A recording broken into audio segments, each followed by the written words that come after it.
Time రాత్రి 3 గంటలు. ఇంట్లో ఎవ్వరూ లేరు. కానీ ఆ అద్దం మీద ఠక్ ఠక్ ఠక్ అని 3 సార్లు కొట్టిన శబ్దం వినిపించింది.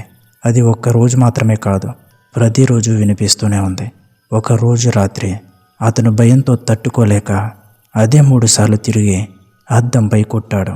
అప్పుడు అద్దం లోపల నుంచి ఎవరో నవ్వారు. మరుసటి రోజు ఉదయం ఆ శబ్దం అద్దం నుంచి కాదు, గోడ లోపల నుంచి వస్తుంది. మరి ఆ అద్దం వెనుక ఉన్నది ఎవరు? ఇవన్నీ తెలుసుకోవాలంటే వీడియోని ఎక్కడ స్కిప్ చేయకుండా చూడండి. విజయ్ అనే యువకుడు హైదరాబాద్లో ఒక పాత ఇంటిని తక్కువ ధరకి అద్దెకి తీసుకున్నాడు. ఆ ఇల్లు చాలా పెద్దది, కానీ ఒక విచిత్రమైన నిశ్శబ్దం అక్కడ ఎప్పుడూ మేల్కొని ఉండేది. మొదటి రోజులు బాగానే గడిచాయి. కానీ ఒక రాత్రి సరిగ్గా 3 గంటలకి అతను నిద్రలో ఉండగా ఒక విచిత్రమైన శబ్దం వినిపించింది. టక్ టక్ టక్ అని 3 సార్లు. విజయ్ ఒక్కసారిగా లేచి కూర్చున్నాడు. అది ఎక్కడి నుంచి వచ్చిందో అర్థం కాలేదు. అతను లైట్ ఆన్ చేశాడు. గదిలో ఎవ్వరూ లేరు. ఏమో, ఏదైనా వస్తువు పడిపోయి ఉండొచ్చని మళ్ళీ పడుకున్నాడు. రెండో రోజు రాత్రి మళ్ళీ అదే సమయం, 3 గంటలైంది. మళ్ళీ అదే శబ్దం, ఠక్ ఠక్ ఠక్ అని. ఈసారి అతను జాగ్రత్తగా విన్నాడు. ఆ శబ్దం అద్దం దగ్గర నుంచి వస్తోంది. అతను మెల్లగా లేచి అద్దం దగ్గరికి వెళ్ళాడు. అద్దం ముందు నిలబడి తన ప్రతిబింబాన్ని చూశాడు. కానీ అతని ప్రతిబింబం కనపడలేదు. అతని గుండె వేగంగా కొట్టుకోవడం మొదలుపెట్టింది. ఇది నా భ్రమై ఉండాలి అనుకుని మళ్ళీ పడుకున్నాడు. 3వ రోజు రాత్రి ఈసారి అతను 3 గంటలకి మేల్కొని ఉండాలని నిర్ణయించుకున్నాడు. గడియారం 2:59 చూపిస్తుంది. గది మొత్తం చీకటి. కేవలం అద్దం మీద చంద్రకాంతి పడుతోంది. టైం కరెక్ట్గా 3 అయింది.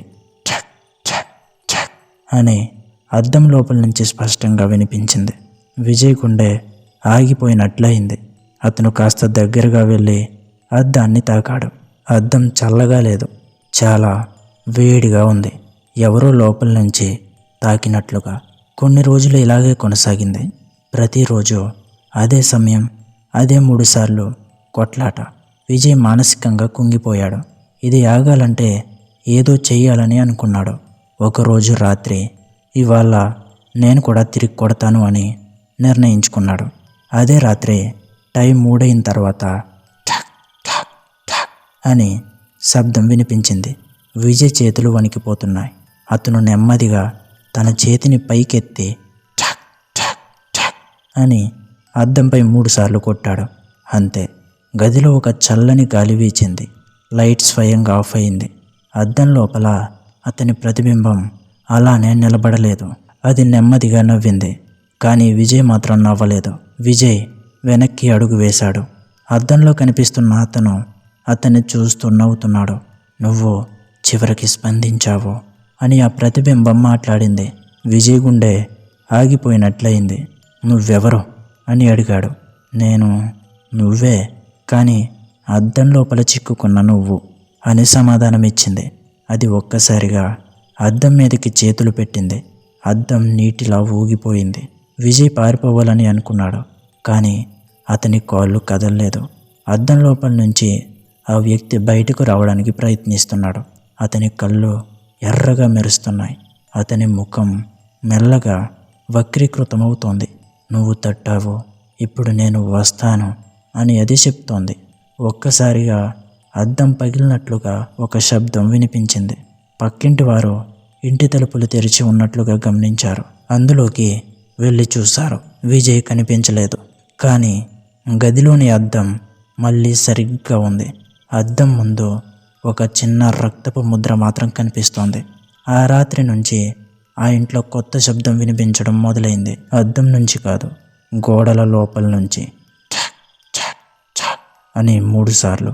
పక్కింటి వారు చెబుతున్నారో ఆ శబ్దం మధ్యలో ఎవరో సహాయం కోసం అరుస్తున్నట్లుగా వినిపిస్తుందని. కొన్ని రోజులకి కొత్త వ్యక్తి ఆ ఇంట్లోకి వచ్చాడు. మొదటి రాత్రి అతను అద్దం ముందు నిలబడ్డాడు. అద్దంలో అతని వెనుక విజయ్ కనిపించాడు. అతని ముఖం భయంతో నిండిపోయింది. అతను అద్దం లోపల నుంచి మెల్లగా చెప్తున్నాడు, దయచేసి తట్టొద్దు అని. కానీ గడియారం 3 కొట్టింది. ఈసారి కొత్త వ్యక్తి కూడా తిరిగి కొట్టాడు. తర్వాత ఏం జరిగిందో మీకు చెప్పక్కర్లేదు. ఆ అద్దం అతన్ని కూడా బలి తీసేసుకుంది.